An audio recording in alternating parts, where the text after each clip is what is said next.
gentlemen, and welcome to Rockland County's premier comedy venue, Levity Live. And please put your hands together and make some noise for Mel Hancock.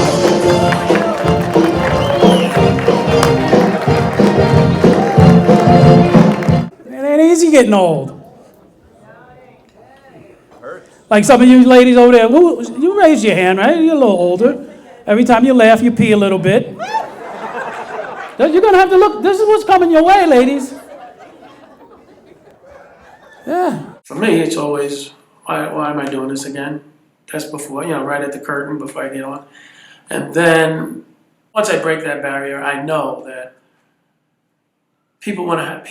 when you go to a comedy show, most people, because any comic will tell you that they've had that experience, but most people in the comedy club they're looking to have a good time, and they're looking to laugh, and if that makes my job a little easier.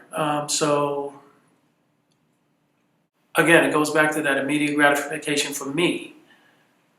But I know, it's a give and take. So I know if I can make you laugh, that I'm also giving you some pleasure, some sort of release. My name is Mel Hancock. I was born in Queens, New York in 1957 to a Japanese mother and a African-American father. They met in Japan during the war, and they came back to the States, and they settled in Queens, New York. Things didn't work out so well. When I was 8, myself and my 2 brothers were placed in a home. It was called named Happy Valley. It was in Pomona, New York. It was probably the first time I had a sense of stability in a family. I mean, you lived with these people: white, black, Jewish, Iranian.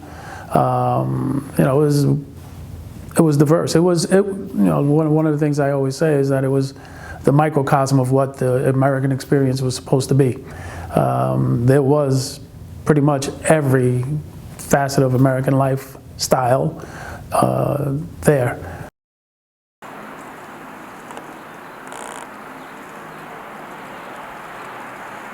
I went to Pomona Junior High School, and in 9th grade, I met a young lady, Kim Murphy, who would eventually become my wife. We went all through high school together, and it wasn't the easiest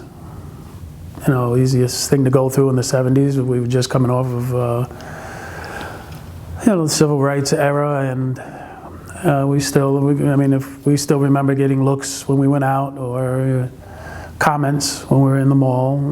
Racially, it mattered at all. I could be crazy, but I think I won't dismiss cultures, though. I mean, culturally, I think what we bring to the table, what we brought to the table, and how we raised our girls is wonderful. I think that, I don't know, maybe it's because we were both very confident, but I mean, it never brought us down because we just didn't care. The first apartment we ever got, I had to go apply for it by myself, but so I did. And when I picked up the key, I brought him with me. I said, "Thank you."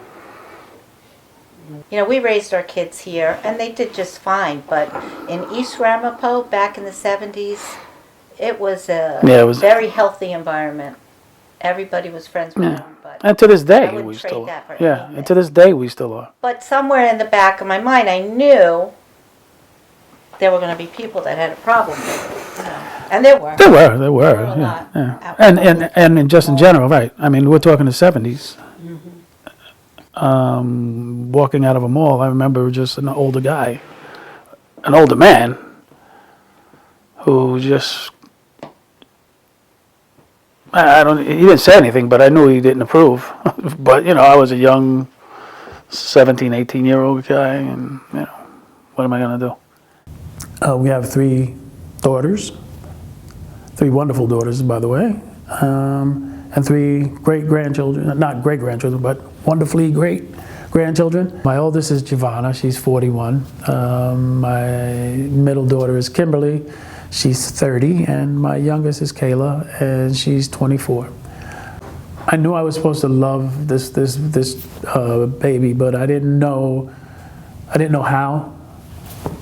So that learning process was difficult.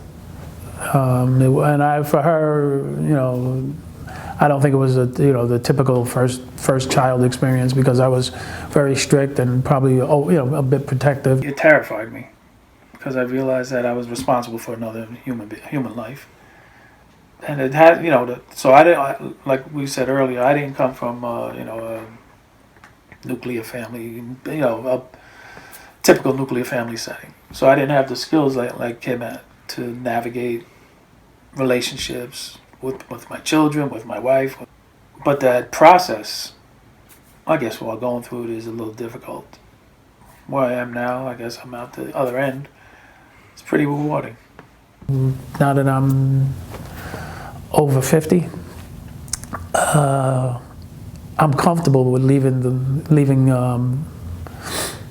them to the world, because I think they'll impact the world more than the world will impact them. I think I'm a pretty simple guy. I mean, I like people. I enjoy being around people. I like life to be easy. So yeah, I just think that honestly, I'm just passing through.